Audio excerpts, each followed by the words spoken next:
ससुराल की कहानी। दोस्तों, मैं अपनी कहानी शुरू करने से पहले बोलना चाहती हूँ कि मुझे पेटीएम करें और मेरी वेबसाइट पे जाके मेरी और भी कहानियाँ सुन सकते हैं। कहानी चालू करती हूँ मैं। शादी के बाद सुषमा अपनी ससुराल आई।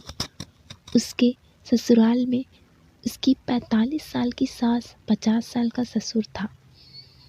उसका पति डब्बू किस्मत का आदमी है। उम्र उसकी 22 साल और कद काठी से ठीक ठाक था, मगर लोग उसके पति को मीठा कह के पुकारते थे, जबकि उसका नाम सुरेश है। उसकी एक ही नंद है जो शादी करके ससुराल चली गई। गांव में सुषमा का छोटा सा घर है और ज़मीन नहीं है।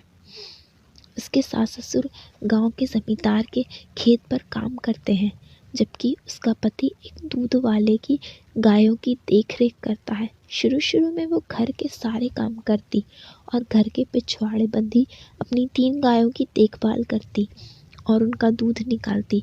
घर वाले तड़के घर से निकलते, फिर शाम को ही लौटते। एक दिन सुषमा ने सोचा कि वो अपने पति सुरेश को दोपहर में खाना दे आए। खाना बांधकर वो निकली तो पता चला कि सुरेश गायों को चराने के लिए गांव से बाहर गया है। वो भी पूछते पूछते उसी दिशा में चल पड़ी। कोई 2 कोस चलने के बाद उसे गाय दिखाई दी और एक झाड़ी के पास सुरेश की चप्पल और धोती दिखाई दी। उसने झाड़ी के पीछे देखा तो दंग रह गई। उसे समझ में नहीं आया कि यह क्या हो रहा है। सुषमा ने देखा कि वो लड़का कर रहा था। सुषमा के मुंह से चीख निकल पड़ी और उसको सुनते ही दोनों मुड़ गए। लड़के वहाँ से भाग के निकल गया। सुषमा उनके पीछे जाके उनसे पूछी, क्या कर रहे थे आप ये? सुषमा ने पूछा, कुछ नहीं रानी, यह याशीन है मेरा दोस्त। घबराया हुआ सुरेश बोला। कुछ भी नहीं, वो बोल रहा और सब चले गए वहाँ से। फिर रात के 8 बजे तक उसका पति लौट कर घर नहीं आया। सुषमा ने रहा नहीं गया।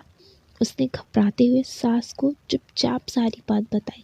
बेटा, एक दिन तो तुम्हें यह सब पता चलना ही था, सुषमा की सास रुक्मणी बोली। रुक्मणी ने कहा, चिंता की कोई बात नहीं, सुरेश घर आ जाएगा। रुक्मणी सुषमा को छत पर ले गई और बोली, बेटा अब मैं तुम्हें सारी कहानी बता देती हूँ। रुक्मणी ने सुषमा को बताया, सुरेश उसके ससुराल से पैदा नहीं हुआ, बल्कि जमींदार के भाई का बच्चा है।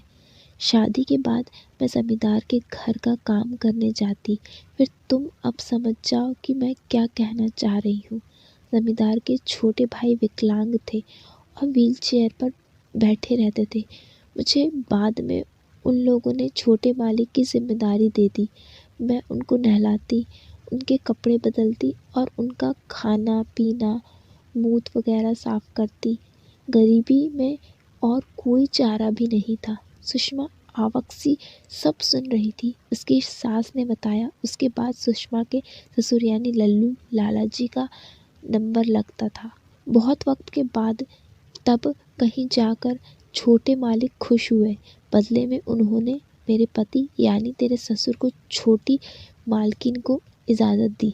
सुषमा सास रोके ये सब सुन रही थी। इसका मतलब हमारे पति सुरेश ससुर जी से नहीं हुए? उसने पूछा। नहीं बेटी, सुरेश तो छोटे मालिक की ही औलाद है, रुक्मणी ने बताया। बहुत सी ऐसी सुनकर सुषमा की आंखों एक चमक आ गई। अच्छा, मैं एक बात और बताती हूँ बेटी, इसकी बड़ी दुखद कहानी है। एक दिन जब सुरेश 6 साल का था तो छोटी मालकिन उसे नहलाने के बहाने उसके छोटे से खेलने लगी और छोटी मालकिन ने देख लिया। वो गुस्से में आग बबूला हो गई और कपड़े धोने की लकड़ी लाकर सुरेश के पर जोर से मारी और वो बेहोश हो गया। सुषमा रोने लगी, बोली, मेरा जीवन नर्क क्यों बनाया, मेरी शादी ऐसे क्यों की? रुक्मणी ने उसे गले लगाया और बोली, चिंता मत कर बेटी, मैं हूँ ना, और घर की बात घर में रह जाएगी। सुषमा को कुछ समझ नहीं आया। वो बोली, ऐसा कैसे हो सकता है? चिंता मत कर बेटी, मैं हूँ ना। और सुरेश की चिंता मत कर, वो इस काम में सहयोग करेगा। सुषमा चौंकी। सहयोग? वो कैसे?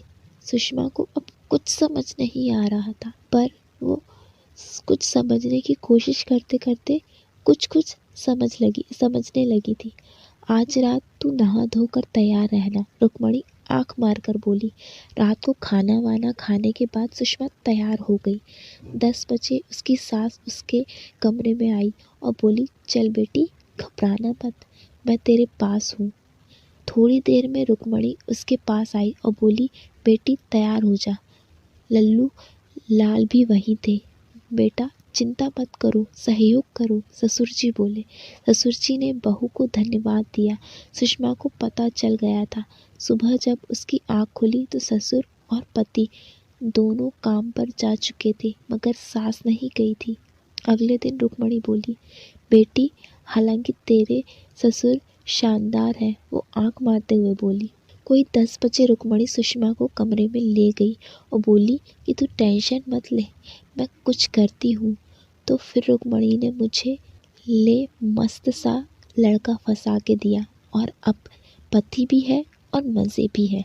दोस्तों कैसी लगी कहानी? अपनी प्रतिक्रिया ज़रूर बताना मुझे कमेंट करके, ज़रूर बताइएगा प्लीज़। और आखिर में मैं इतनी अच्छी कहानी बनाती हूँ इतनी मेहनत से, मुझे पता है आप सभी को बहुत मज़ा आता है, तो मुझे भी कुछ मज़े दें पेटीएम करके। चलिए मैं चलती हूँ, तब तक के लिए मेरी वीडियो को लाइक करना, शेयर करना, कमेंट करना और मेरे चैनल को सब्सक्राइब करना बिल्कुल नहीं भूलना।